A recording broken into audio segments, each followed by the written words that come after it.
In iOS 18, the stock phone app has received several pretty cool features, including the ability to add contacts right from the keypad on your iPhone. Yeah, you got that right. Adding a new contact has become incredibly simple and straightforward.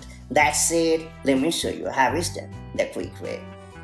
So to get us started, you have to launch the phone app on your iPhone running iOS 18 or later, and then you have to tap on the keypad button at the bottom.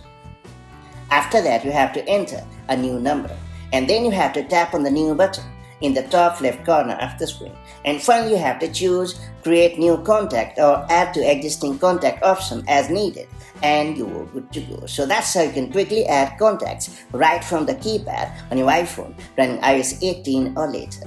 Now that you have unlocked this neat feature, make the most of it as and when the need arrives, and I'll see you in the next video with more such handy tips and tricks. Till then, stay safe and have a great time. Bye-bye.